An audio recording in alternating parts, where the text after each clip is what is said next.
à toutes et à tous, je suis ravie de vous retrouver à bord de notre vélo-taxi pour un nouvel épisode et donc une nouvelle rencontre. Je vous conduis aujourd'hui, nous sommes à Nantes, enfin juste à côté de Nantes en compagnie de David Butin. Bonjour David. Bonjour Cécile. Bienvenue, ravi et merci de nous accueillir ici à Sainte-Luce-sur-Loire. Pourquoi? Parce que nous sommes chez Swipe. Ça vous dit quelque chose, Swipe? C'est quoi Swipe? Alors Swipe, en fait, l'histoire est assez anecdotique. Elle date de 60 ans, la marque, oui, l'année prochaine. Une dame d'une certaine maturité. Une dame d'une certaine maturité. Donc, et en fait, si vous voulez, cette marque est née aux États-Unis. Et je crois qu'elle a même un lien avec la NASA. Exactement. C'est quoi cette histoire? Donc ça, c'est l'histoire qui est plutôt sympathique. En fait, on a un produit qui servait à nettoyer les rampes de fusée de lancement de la NASA. D'accord. Et le produit était tellement efficace que les employés en volaient dans leur thermos pour le ramener à leurs épouses. Incroyable. Et donc du coup, il y a eu tellement de vols qu'ils se sont dit, on va créer un réseau de vente à domicile. C'est comme ça qu'est né le réseau de vente à domicile aux États-Unis. Ok. Et qu'ils l'ont appelé Swipe, puisque Swipe en anglais veut dire chaparder. Chaparder, donc, mais oui, les petits voleurs. Ah, voilà. Ça, c'est quand même une sacrée histoire. Comment Swipe est devenu le réseau qu'il est aujourd'hui et qui a attiré l'attention à la fois la vôtre, mais aussi celle de votre épouse, parce que c'est une histoire qui s'écrit à deux. Alors c'est l'histoire commune. Alors c'est vrai qu'avec mon épouse, ça fait 12 ans qu'on travaille ensemble déjà. Ouais. Donc voilà. On avait une première entreprise qu'on a cédée en février 2020. Juste avant le Covid, ouais. Et on avait prévu de voyager pendant un an. Et malheureusement, on a tourné en rond dans le jardin. Et on n'avait qu'une chose à faire, c'est chercher une entreprise. Ouais, donc une autre forme de voyage. Exactement, exactement. Et puis on s'est dit, tiens, cette marque est intéressante puisque le dirigeant donc partait en retraite. Il avait l'entreprise depuis 30 ans à peu près. Et du coup, on a trouvé ça intéressant puisque Swipe a une histoire non seulement sympathique, mais en plus, les produits rentraient complètement dans l'air du temps avec une démarche RSE, puisque ce sont des produits éco-responsables à plus de 92%. Et l'idée était de dire, on reprend cette marque pour la redynamiser et en même temps la développer, parce que moi je suis développeur dans l'âme, puisque aujourd'hui Swipe c'était exclusivement 400 vendeuses à domicile en France. Donc en fait, on a un circuit de distribution exclusif par des vendeuses en vente directe. Donc à domicile des réunions, comme on peut le faire pour d'autres types de produits dont on ne citera pas le nom. Exactement. Mais ça se fait dans la convivialité, on se donne un rendez-vous et c'est le seul moyen de pouvoir se procurer ces produits aujourd'hui. Alors, il y a un autre moyen, c'est l'e-commerce aussi, oui, qui était moins développé, qu'on est en train de redynamiser. Mais c'est vrai que c'était le seul moyen et pas du tout trouver les produits dans la grande distribution ou les circuits spécialisés. Pourquoi? C'est quoi l'intérêt et pourquoi ça a le vent en poupe aussi, ce type de vente? On est rentré, je pense, dans une ère de proximité. C'est-à-dire que les gens, on voit que les grandes surfaces aujourd'hui attirent moins le grand public. Les gens cherchent à être proches de chez eux. Le Covid, automatiquement, les gens ont cherché à moins s'éloigner, à avoir des produits proches de leur domicile.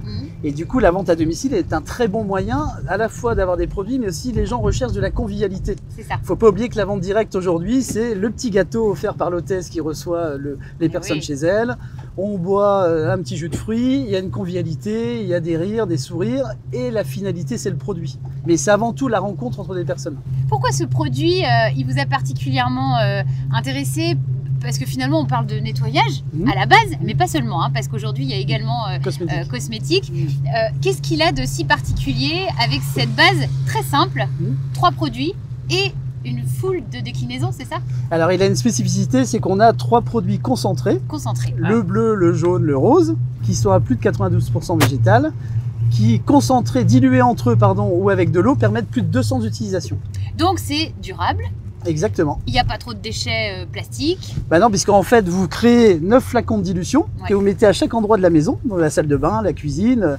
Et en fait, vous rempotez à chaque fois vos flacons, donc point de plastique, déchets utilisés. Et donc, du coup, c'est ça qui fait la force en fait des produits concentrés et vous évitez d'acheter 30 produits de la grande distribution. On est à près de 400 conseillères, une dizaine de collaborateurs, collaboratrices ici à Nantes.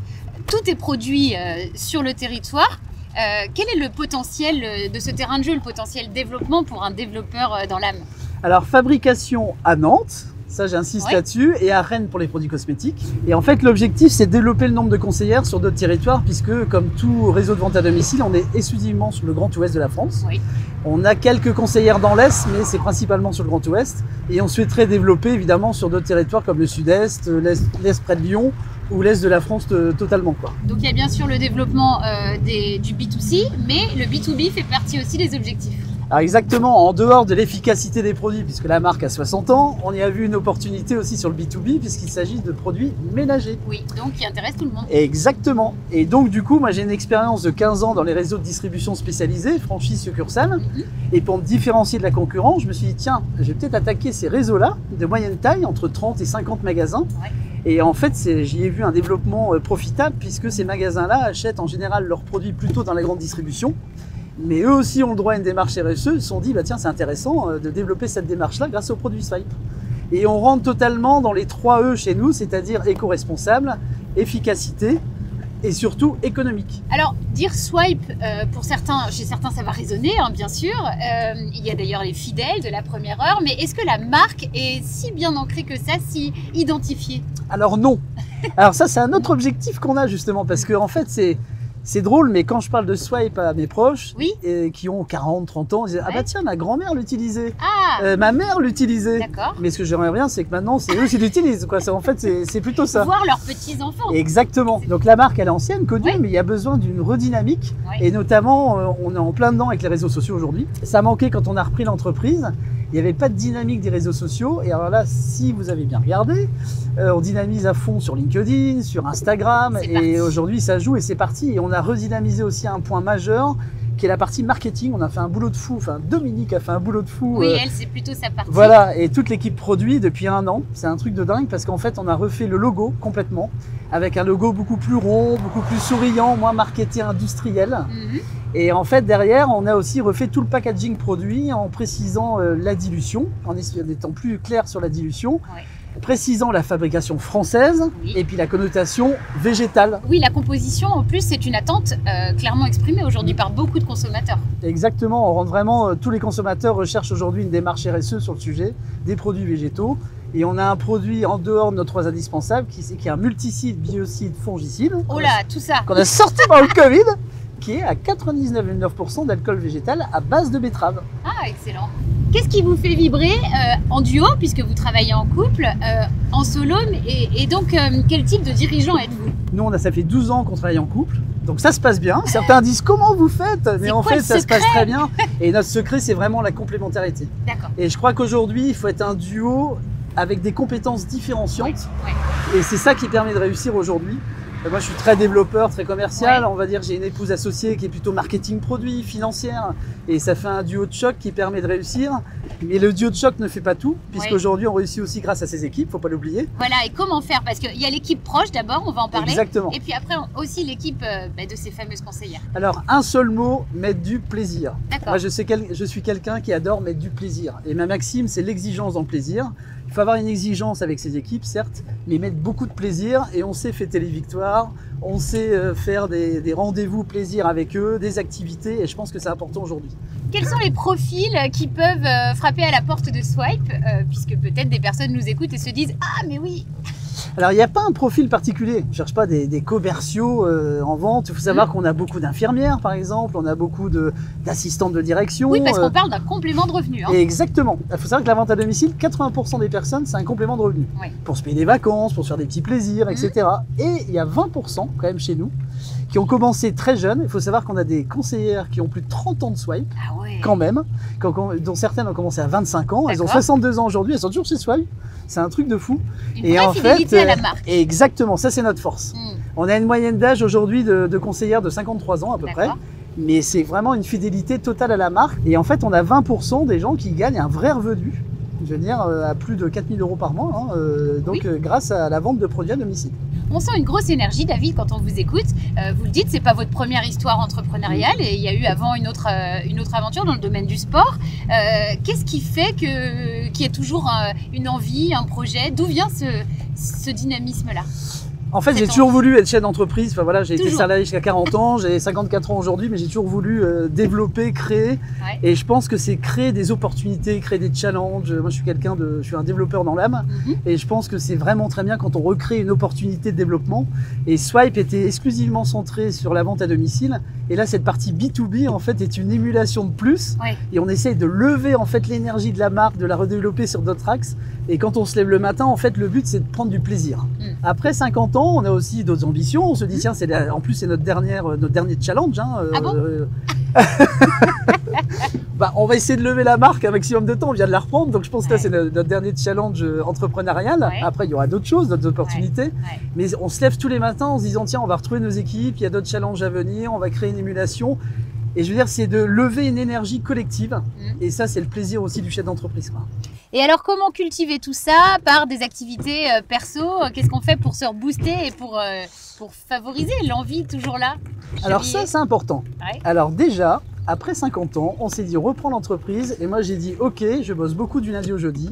Et le secret, en fait, c'est que je garde une journée pour moi le vendredi. Alors, il se passe quoi le vendredi? Alors, ça peut être soit faire un tour de vélo, soit déjeuner avec des amis le midi, soit faire des choses qu'on n'a pas le temps de faire la semaine, puisqu'on travaille quand même pas mal du lundi au jeudi. Mais c'est une journée où on se balade, on pense à autre chose. Et je pense que ça aide aussi à penser pour l'entreprise, à prendre du recul, à réfléchir. Et voilà, on voit uniquement la journée plaisir, mais ça aide aussi, je pense, à réfléchir pour le développement de l'entreprise. Et en plus, le jeudi soir, alors moi je suis chanteur dans un groupe. Génial! Voilà, sur Nantes. De quoi? On reprend en fait des classiques du rock des années 70-90, mais aussi variété. Voilà, j'ai toujours chanté depuis l'âge de 10 ans. Okay. Et on va dire que c'est mon exutoire. Donc, chanter et jouer de la musique ou le chant? Alors juste chanter. D'accord. Bah, c'est déjà pas mal. C'est déjà pas mal, hein, parce que franchement là. Donc ce groupe s'appelle comment? Donc les Pyromanes. Alors les Pyromanes se produisent? Alors on fait 400 dates par an parce que c'est on est un groupe amateur hein, avec tous composés de chefs d'entreprise. Ah oui, en plus. Mais c'est déjà pas mal. Les pyromanes dirigeants. Des pyromanes dirigeants.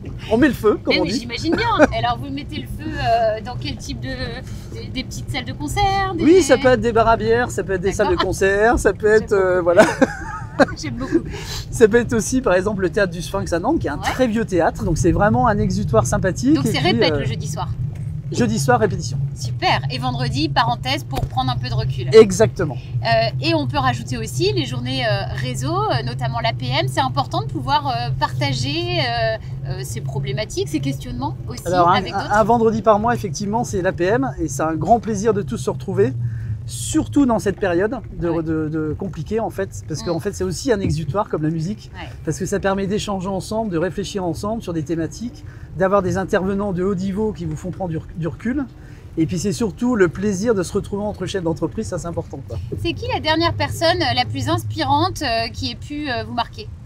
Soit à l'APM, soit ailleurs d'ailleurs. Hein. Alors la plus inspirante, vous allez rigoler Cécile, c'est Jean-Charles Verdal.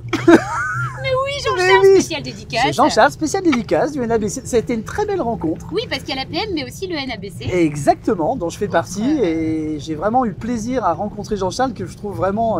on se ressemble un peu. Dynamisme, chanson, exutoire. Donc voilà, donc Jean-Charles, effectivement, tu as été inspirant pour moi dernièrement. Super. Alors David, ma dernière question, je pense... Alors c'est pas une question, c'est une invitation. Et là, je sais que... vous allez saisir la balle au bon. Une petite chanson qui pourrait accompagner une session de ménage. La chanson qui donne la patate. Et est-ce que vous acceptez d'en chanter un petit bout? Il y a une chanson toute simple. Alors c'est pas une chanson rock, hein. C'est une chanson qu'on peut utiliser pour le ménage et puis que j'ai envie de dire aussi à mes équipes. C'est une chanson de Charles Aznavour qui s'appelle Formi Formidable. Oh, vous la connaissez? Mais oui, alors c'est parti. You are the one for me, formidable. You are my love, very, very, very, véritable. Et je voudrais pouvoir un jour enfin te le dire, te l'écrire dans la langue de Shakespeare, my Daisy, Daisy, Daisy, désirable. J'adore. Je suis malheureux d'avoir si peu de mots à t'offrir en cadeau. Darling, I love you, darling, I want you. Et puis le reste on s'en fout. You are the one for me, formidable. Voilà. Ouais, on voudrait que ça ne s'arrête jamais. Bravo, merci David.